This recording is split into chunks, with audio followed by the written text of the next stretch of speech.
Welcome to the deep dive. You know those books that just grab you by the shoulders and say, hey, Yeah. listen up?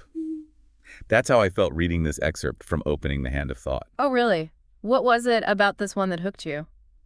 It uses this really unexpected analogy about growing sweet persimmons to talk about living a fulfilling life. And honestly, it's stuck with me ever since. Ah, I see. Yeah. That's a clever way to frame it.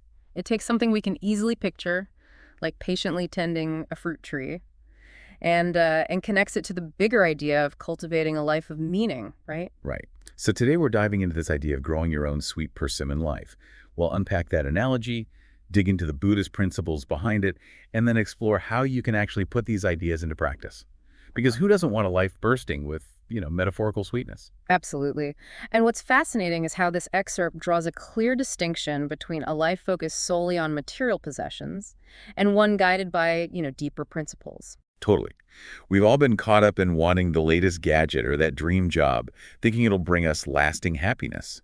But then life throws you a curveball, and suddenly those things don't seem so important anymore. Exactly. This text reminds us that everything is temporary, even those shiny material things we chase after. And facing that reality, even if it's a little uncomfortable, is actually crucial. Yeah. Because it forces you to ask yourself, what really matters? If I can't hold on to things forever, then what do I want to prioritize in my life? Precisely. And that's where the Four Seals come in. This excerpt uses them as a framework for understanding reality. Not in a depressing way, but more like a wake-up call. Okay, let's break those down. What's the first seal? Impermanence. It means everything changes. Nothing stays the same. Think of it like the seasons changing. Like you can't have summer without fall, just like you can't have joy without also experiencing sadness at some point. It's like that saying, this too shall pass. Oh, Easy to forget when you're in the thick of things. But holding on to that idea can be strangely comforting, don't you think? absolutely. And this leads us to the second seal, suffering. Now, before you hit the stop button, it's not about being pessimistic. It's simply acknowledging that suffering is a natural part of life. And the excerpt argues that a lot of our suffering comes from clinging to things that are constantly in flux, right? Like think about how much anguish we put ourselves through wanting that relationship to last forever. Yeah. Or stressing about a presentation at work. Exactly. The more attached we are to things staying a certain way, the more we suffer when they inevitably change. Which, by the way, they always do. That's the whole point of impermanence. Okay, so two seals down. Impermanence and suffering.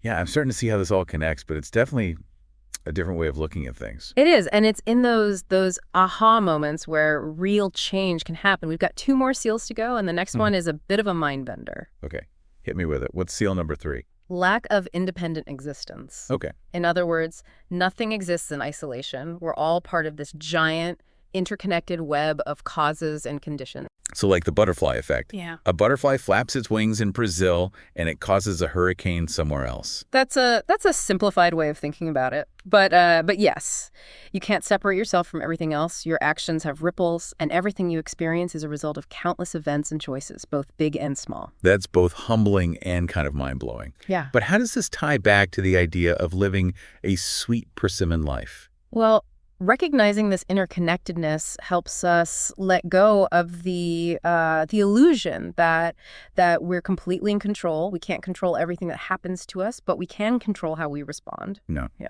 I'm with you so far. So impermanence, suffering, lack of independent existence. Bring on the final seal. The fourth seal is nirvana, is tranquility. Which sounds fancy, but it's really about finding peace within the reality of these first three seals. It's about understanding that true happiness doesn't come from clinging to things that are always changing. So it's not about achieving some blissful state where nothing ever goes wrong, but rather about finding a sense of inner peace even when things are tough. Exactly. It's about facing life's challenges with a sense of acceptance and equanimity, knowing that even difficult emotions are temporary and ultimately don't define us. That makes sense, but this is where I get tripped up. Yeah. How do you actually do that? How do you silence those anxieties and worries that constantly pop up? The excerpt mentioned something about opening the hand of thought. Yes. Hilarious image of thoughts being like secretions of the mind. Mental secretions, yes. I love that part. It's so oddly accurate, though, isn't it? Like sometimes our brains just drip negativity even when we don't want them to. Exactly. And the point is we don't have to grasp onto every thought or give it power over us. We can acknowledge it, observe it, and then let it go. Easier said than done, though, right? It feels like sometimes my thoughts have a mind of their own. So how do you actually train your brain to open the hand? This is where the real work begins. And it's not about, passive wishing. The text emphasizes the importance of consistent practice and specifically mentions Zazen. Which is, don't leave us hanging. Zazen is a type of seated meditation that's central to Zen Buddhism. It's not about emptying your mind completely, which, let's be honest, sounds impossible. It's more about creating space between your thoughts, becoming an observer of your own mind. So instead of getting swept away by every worry or fear, you learn to see those thoughts arising and passing, without judgment. Exactly. And over time, with consistent practice, that space between your thoughts, it starts to widen. You develop a sense of calm and clarity that allows you to navigate life's ups and downs with more grace and resilience, like training for a marathon, but for your mind. And just like marathon training, I imagine it helps to have a support system. Yeah. The excerpt also talks about the importance of sangha, or community. Absolutely. Surrounding yourself with like-minded people, whether it's a formal meditation group or just a few close friends who are also on a similar path, it can make a huge difference. It's about knowing you're not alone in the struggles, the doubts, the moments when you want to give up and say, this is too hard. Yeah, no, totally. That's so important. Having that sense of community, that shared journey. Like you're all tending your own sweet persimmon trees, but you're doing it together. You can offer each other support, encouragement, and maybe even a few extra persimmons when your harvest is bountiful. Okay, sorry.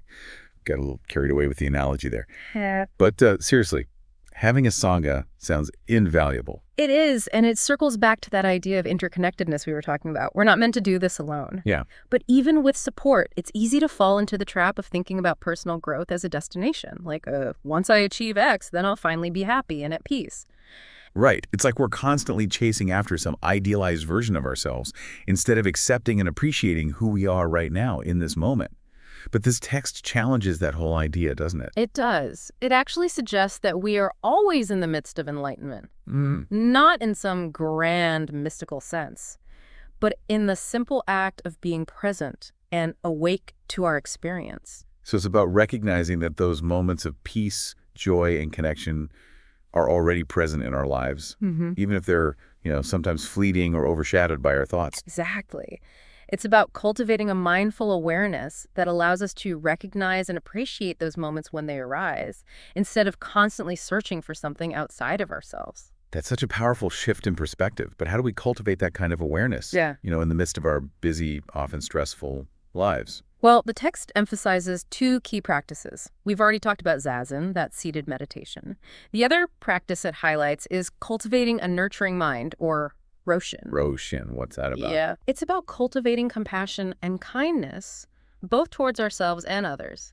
Think of it like tending to a garden. You wouldn't berate a flower for wilting or shame a tree for not bearing fruit fast enough, would you? No, of course not. You'd nurture them with care and patience, providing the right conditions for them to thrive. Exactly. And that's how we need to approach ourselves and others, with understanding, forgiveness, and a willingness to see the inherent goodness in everyone, even when they're messy or imperfect.